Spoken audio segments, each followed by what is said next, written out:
Assalamualaikum warahmatullahi wabarakatuh. Baiklah, kami dari kelompok 3B Pengelolaan Agribisnis akan mempresentasikan hasil kerja kelompok kami, yaitu tentang subgovernance atau subglobalisasi.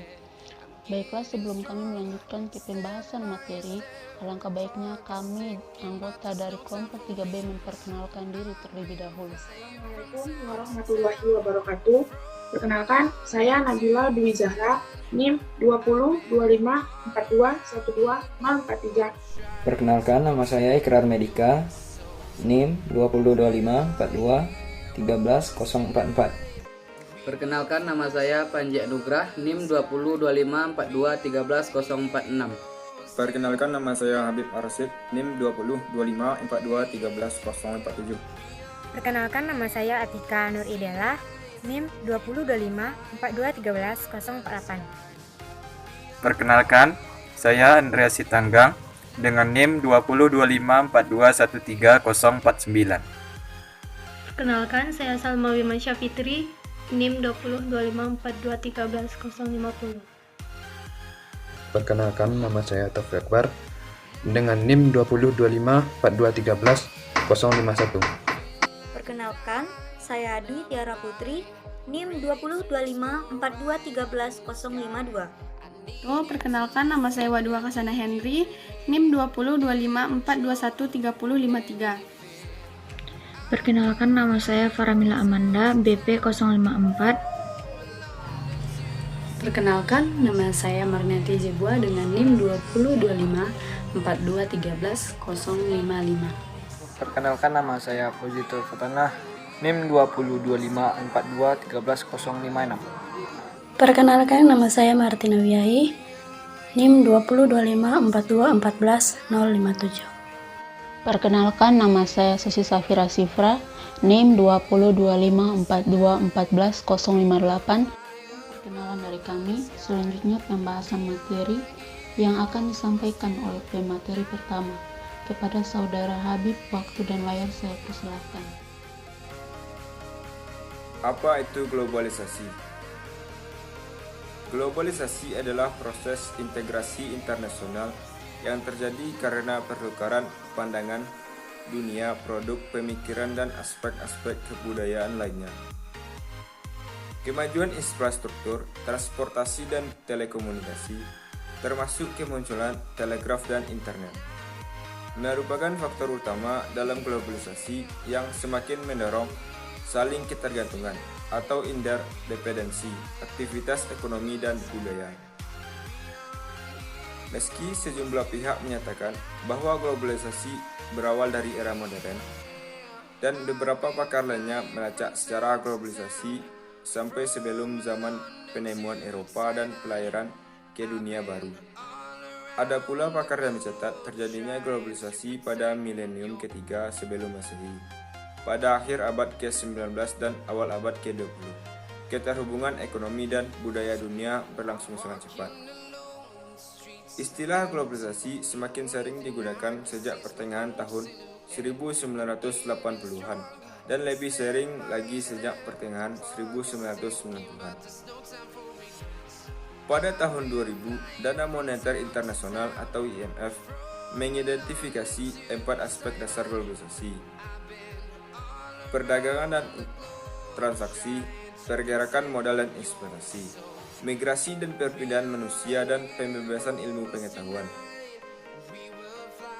Selain itu, tantangan-tantangan lingkungan seperti perubahan iklim, polusi air dan udara, lintas perbatasan, dan pemancingan berlebihan dari lautan juga ada hubungannya dengan globalisasi. Proses globalisasi mempengaruhi dan dipengaruhi oleh bisnis, tata kerja, ekonomi, sumber daya, sosial, budaya, dan lingkungan alam. Baiklah, selanjutnya akan dilanjutkan oleh Fauzi. Kepada Fauzi dipersilahkan. Nah, di sini saya akan menjelaskan tentang pengertian globalisasi menurut para ahli, yaitu menurut Ahmad Suparman. Globalisasi adalah suatu proses menjadikan suatu benda atau perilaku sebagai ciri dari setiap individu di dunia ini tanpa dibatasi wilayah. Indonesia menghadapi globalisasi. Menurut hasil kajian Lembaga Ilmu Pengetahuan Indonesia (LIPI) menunjukkan Indonesia ternyata belum siap menghadapi fenomena tersebut, terutama di bidang ekonomi. Di sini saya akan menjelaskan lanjutan materi dari Indonesia menghadapi globalisasi. Kepala LIPI, Profesor Dr. Iskandar Zulkarnain mengungkapkan, globalisasi diyakini menjadi faktor pengungkit dalam membangun tata kelola pemerintahan, praktek demokrasi, aktivitas ekonomi, dinamika sosial, dan interaksi budaya. Pudarnya batasan budaya dan interaksi menciptakan suasana borderless world, di mana borderless world merupakan situasi hilangnya batas-batas sosial. Fenomena globalisasi tidak bisa dihindari lagi oleh masyarakat dunia. Namun, hasil kajian Lembaga Ilmu Pengetahuan Indonesia atau LIPI menunjukkan Indonesia ternyata belum siap menghadapi fenomena tersebut, terutama di bidang ekonomi. Menurut Iskandar, negara yang tidak siap dalam menghadapi borderless world akan mengalami ancaman untuk keutuhan negara dalam jangka waktu panjang.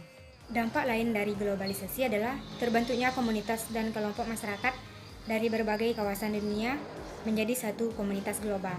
Materi selanjutnya akan dijelaskan oleh teman saya.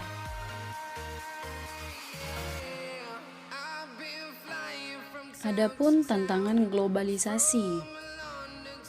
Yang pertama itu tantangan globalisasi di bidang ekonomi, kemudian tantangan globalisasi di bidang sosial budaya, kemudian tantangan globalisasi di bidang identitas bangsa. Tantangan globalisasi di bidang ekonomi. Yang pertama yaitu impor barang secara berlebihan yang membuat stok barang membludak.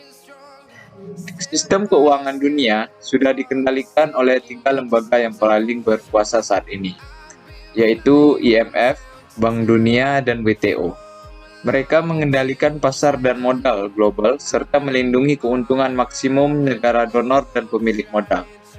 Akibatnya, pemerintah-pemerintah nasional seperti Indonesia yang menjadi peminjam dana tidak berdaya dalam mengatur produksi dan distribusi barang atau jasa untuk masyarakatnya. Kemudian selanjutnya, pengurangan bantuan kepada rakyat. Di Indonesia misalnya, sistem subsidi pemerintah dalam penyediaan dan pemenuhan kebutuhan-kebutuhan pokok masyarakat perlahan-lahan dihapuskan demi mengikuti arah kebijakan ekonomi IMF, Bank Dunia, dan WTO. Meskipun pemerintah melakukannya dengan dalih pemerataan dan keadilan dalam penggunaan devisa negara, akan tetapi tetap saja penghapusan subsidi tersebut akan berimbas terhadap melemahnya daya beli masyarakat yang dikarenakan kenaikan harga-harga barang dan jasa. Selanjutnya yang menjadi tantangan globalisasi di bidang ekonomi yaitu perekonomian dari suatu negara dikuasai oleh pihak asing. Globalisasi menyebabkan kebebasan yang seluas-luasnya yang tidak terikat oleh waktu dan tempat yang diperuntukkan kepada penanam modal atau investor untuk memberikan modal kepada negara-negara yang membutuhkan. Hal ini tentunya akan membawa dampak positif kepada negara yang diberikan modal karena dapat memajukan perekonomiannya.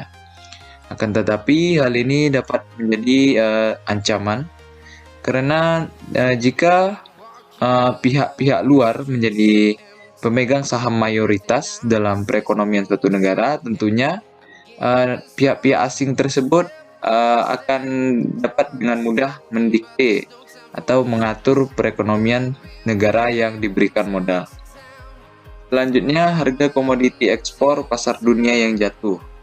Contohnya seperti harga gambir yang dulunya pernah tinggi, kemudian menjadi turun, yang menyebabkan kesengsaraan terhadap petani-petani gambir, khususnya yang ada di Indonesia.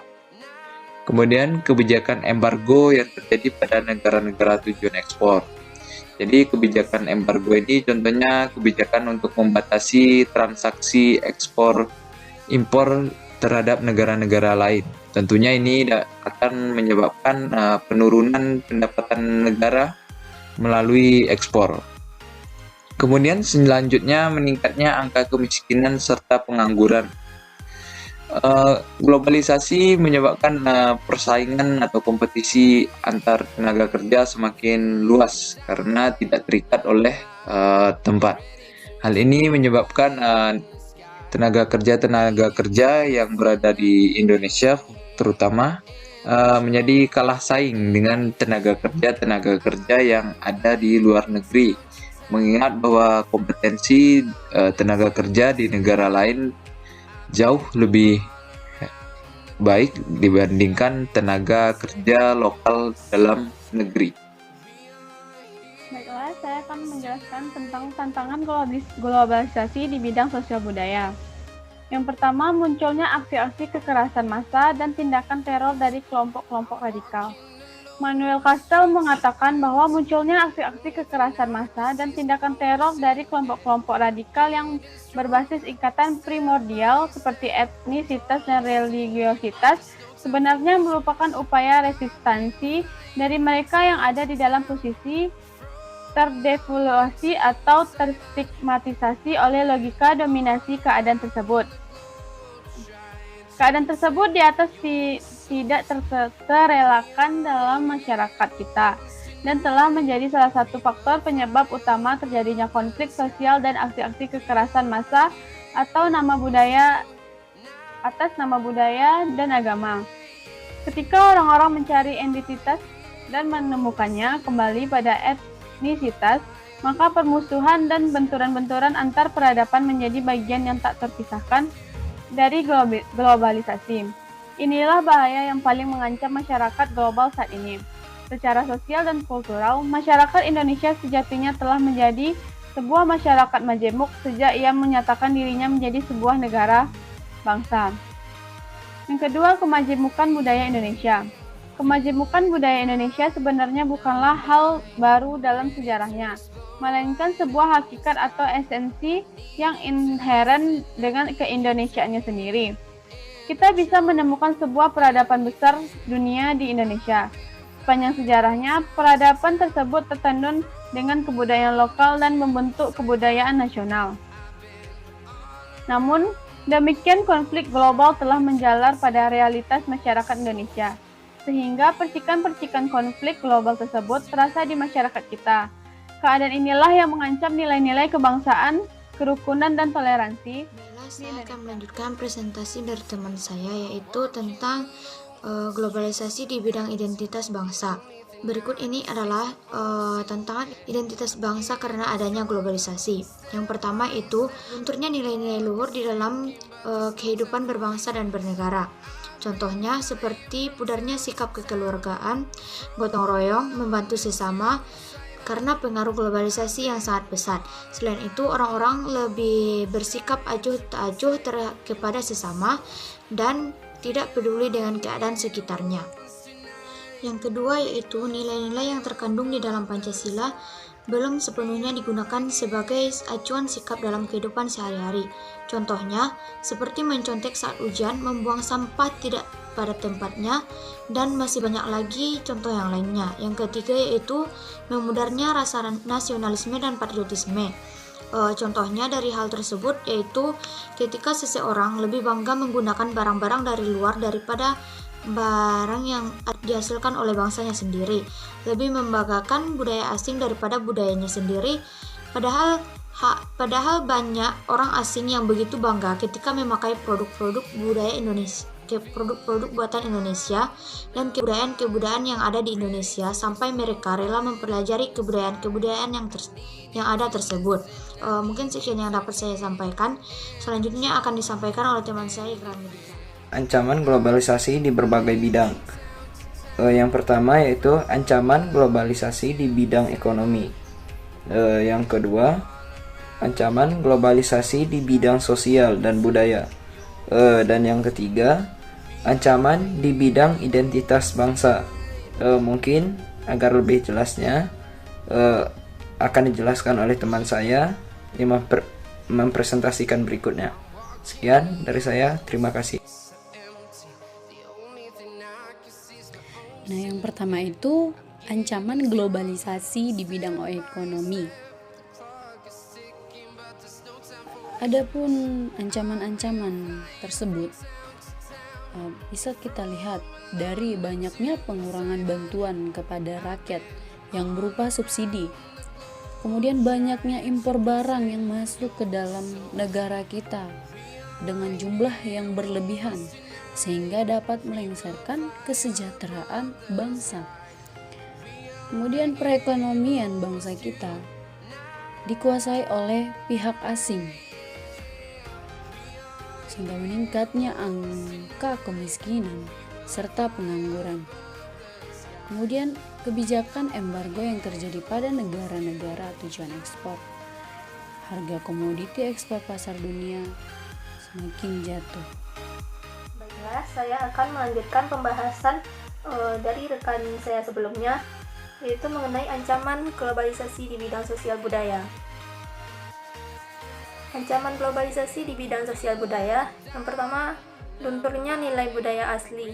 Globalisasi dapat mengakibatkan budaya asli Indonesia menjadi tergerus oleh pengaruh budaya luar. Contohnya saja, sikap saling gotong royong, sikap kesetiakawanan sosial, dan sikap saling peduli terhadap sesama semakin luntur oleh pengaruh luar. Tidak hanya itu, cara berpakaian pun juga semakin meniru gaya fashion ala budaya barat. Dan masyarakat Indonesia sangat bangga mengenakan fashion ala barat daripada fashion asli budaya Indonesia. Dan ancaman globalisasi selanjutnya yaitu perubahan gaya hidup. Akibat adanya globalisasi, gaya hidup masyarakat Indonesia mempengaruhi sikap atau sifat dari masyarakat itu sendiri. Dan berbagai macam sifat yang dihasilkan oleh globalisasi ini yaitu munculnya sikap individualistis atau sikap mementingkan diri sendiri. Yang kedua, sikap materialistis atau sikap yang mengutamakan materi. Dan selanjutnya munculnya sikap lebih mementingkan kehidupan di duniawi daripada kehidupan agama. Selanjutnya munculnya sikap konsumtif atau tindakan konsumsi yang melebihi batas. Dan munculnya sikap pragmatis atau sikap melakukan sesuatu demi keuntungan saja. Dan yang terakhir, timbulnya sikap hedonis atau sikap hidup bergaya kemewah-mewahan dan suka berfoya-foya. Yang ketiga, yaitu terjadi eksploitasi sumber-sumber daya alam. Dengan adanya globalisasi, para investor asing dapat melihat keadaan alam di Indonesia melalui internet misalnya. Dengan begitu, investor asing akan lebih mudah mendapatkan informasi di mana sumber-sumber daya alam yang melimpah di Indonesia. Ya nantinya mereka akan menanamkan modal di Indonesia, dan untungnya bagi Indonesia yaitu memang banyak terdapat lapangan pekerjaan, namun lebih banyak dampak negatif dari hal tersebut adalah berdampak pada kelestarian alam Indonesia seperti kerusakan lingkungan yang diakibatkan oleh kegiatan penambangan berlangsung secara terus-menerus. Dan dari kegiatan tersebut akan dihasilkan limbah yang nantinya juga akan merusak lingkungan. Dan pembahasan selanjutnya akan dilanjutkan oleh rekan saya, yaitu Dwi Tiara Putri. Kali ini saya akan menyampaikan materi tentang ancaman globalisasi di bidang politik. Yang pertama, masuknya ideologi asing ke sebuah negara. Dampak positif globalisasi di bidang politik memicu terbentuknya sistem demokrasi di sebuah negara. Namun, hadirnya sistem demokrasi yang memberi kebebasan ini ternyata bisa menjadi dampak buruk. Kebebasan berpendapat yang disalahgunakan bisa memicu masuknya ideologi asing yang tidak sesuai dengan dasar sebuah negara. Hal semacam ini tentu bisa menjadi suatu permasalahan besar karena bisa menimbulkan konflik dan menghancurkan sebuah negara. Selain itu, ideologi asing bisa berbenturan dengan ideologi dasar negara sehingga menimbulkan fanatisme. Yang kedua, lunturnya rasa nasionalisme. Hadirnya ideologi asing yang masuk ke sebuah negara berpotensi menghilangkan rasa cinta terhadap tanah air, karena ideologi asing yang dijunjung tinggi akan menyampingkan ideologi dasar yang sudah dianut oleh sebuah negara. Sebagai contoh, di Indonesia sedang gencar masuknya liberalisme yang membawa iming-iming kemajuan dan kemakmuran. Jika liberalisme ditempatkan di atas ideologi Pancasila, akan menyebabkan hilangnya rasa nasionalisme karena ideologi Pancasila tidak lagi dijunjung tinggi sebagai pedoman sebuah negara. Selain itu, hadirnya ideologi asing bisa menimbulkan ancaman disintegrasi bangsa dan negara, sehingga bisa menggoyahkan keutuhan NKRI. Yang ketiga, yaitu kebebasan yang tidak dibatasi. Globalisasi di bidang politik memicu timbulnya kebebasan berpendapat bagi setiap manusia. Hal ini bisa menjadi hal positif karena setiap orang tidak dibatasi dalam menyampaikan aspirasinya.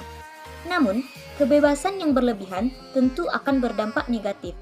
Sebagai contohnya, di Indonesia, sekarang sering terjadi demo yang dilakukan secara rutin.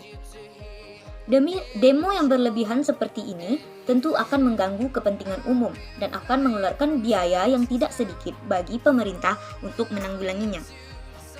Selain itu, kebebasan yang tidak terbatas menyebabkan banyak partai politik yang bermunculan. Selanjutnya, meningkatnya politik uang. Di zaman yang serba modern ini, segala hal yang bersifat politik sering didasarkan atas nama uang. Sebagai contohnya, terjadi politik uang yang kini gencar di Indonesia sejak beberapa tahun silam. Kita sering menjumpai pada musim pilkada selalu ada pembagian uang kepada rakyat agar rakyat yang mendapat uang tersebut mau memilih calon yang memberi uang tersebut dalam pilkada. Tentu, hal ini akan berdampak buruk nantinya karena wakil rakyat yang dipilih dengan cara kotor semacam ini akan bekerja dengan berorientasi pada uang, bukan kepentingan rakyat. Yang terakhir atau yang kelima, yaitu meningkatnya konflik di berbagai negara. Sistem demokrasi di sebuah negara yang belum dewasa akan menimbulkan gencarnya provokasi dan berpotensi membuat pergolakan politik di berbagai daerah. Tentu, hal ini akan menimbulkan konflik dan dikhawatirkan bisa menghancurkan keutuhan suatu negara. Selain itu, konflik di sebuah negara biasanya terjadi akibat campur tangan dari bangsa lain. Sebagai contohnya, konflik-konflik perebutan sumber daya alam dan wilayah yang terjadi di beberapa negara terkaya di Asia. Konflik-konflik di negara Timur Tengah juga sering dicampuri oleh negara lain. Baiklah, sekian yang dapat saya sampaikan. Materi selanjutnya akan dilanjutkan oleh rekan saya. Upaya yang dapat dilakukan untuk memperkuat. Yang pertama, meningkatkan daya saing bangsa dengan membangun hard skill dan soft skill. Kedua, mempererat persatuan dan kesatuan. Yang ketiga, dengan mengamalkan nilai-nilai yang terkandung di dalam Pancasila. Yang keempat, dengan mengembangkan rasa cinta tanah air. Dari keempat usaha tersebut, diharapkan kita dapat membendung arus globalisasi. Baiklah, di sini saya akan menjelaskan tentang kajian kasus globalisasi, yaitu studi kasus tentang kasus perilaku remaja Indonesia khususnya pada era globalisasi. Sebenarnya teman-teman, globalisasi membawa dampak yang baik buat kita apabila kita sebagai generasi muda ataupun remaja dapat menanggapinya dengan bijak dan tepat. Namun jika kita menanggapi ataupun menerima globalisasi secara terang-terangan tanpa disaring, tanpa dipilah-pilah, kita terima bulat-bulat, nah itu akan membawa dampak negatif buat kita. Yang saya jelaskan ini merupakan dampak negatifnya. Yang pertama yaitu berpola hidup konsumtif. Berpola hidup konsumtif yaitu kita remaja Indonesia ataupun generasi muda misalnya ingin membeli atau mendapatkan suatu barang, kita itu hanya tahu membeli dan mendapatkannya tanpa tahu dan tanpa berniat untuk menciptakan barang tersebut. Nah, itu yang dinamakan hidup konsumtif. Jadi kita itu kreativitas kita tidak muncul, kita tidak bisa mengembangkan kreativitas kita, bakat kita terpendam, dan kita tidak bisa menciptakan apapun karena kita taunya hanya mendapatkan dan membeli tanpa harus menciptakan. Sebenarnya itu sikap individualistik ataupun individualisme. Dimana di sini era globalisasi karena adanya gadget, karena adanya sosial media, jadi kita tuh asik sendiri dengan hal itu. Kita tidak peduli dengan sekeliling kita. Adanya globalisasi, kita menjadikan sikap individualisme ini timbul dari diri kita. Kita tidak ada lagi rasa toleransi terhadap sesama, tidak ada lagi rasa kerjasama, tidak ada lagi rasa simpati maupun empati terhadap sesama manusia.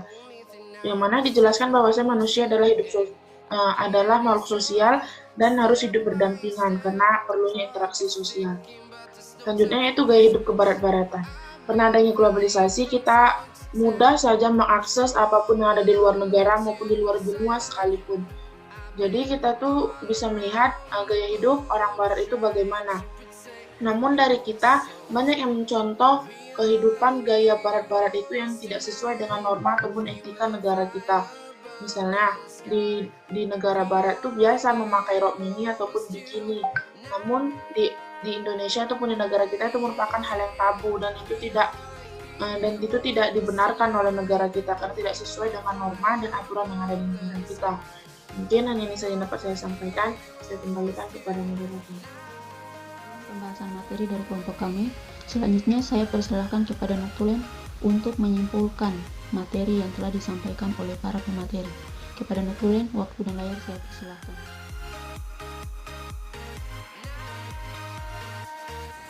Baiklah, terima kasih kepada moderator atas kesempatan dan waktu yang diberikan.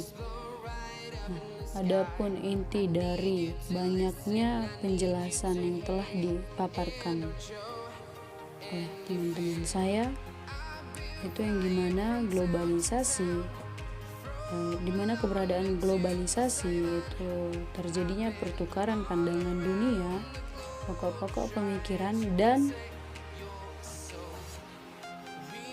kebudayaan dapat membawa dampak negatif dan dampak positif pada negara kita sendiri.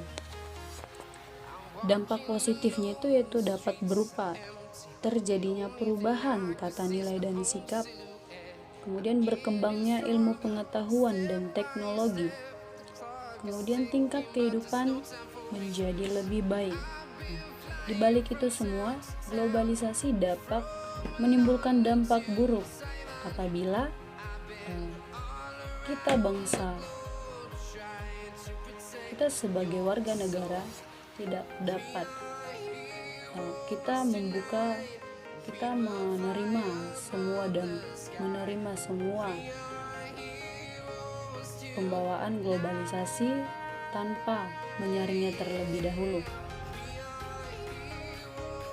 Contohnya seperti dampak negatif yang bisa ditimbulkan adalah pola hidup yang konsumtif.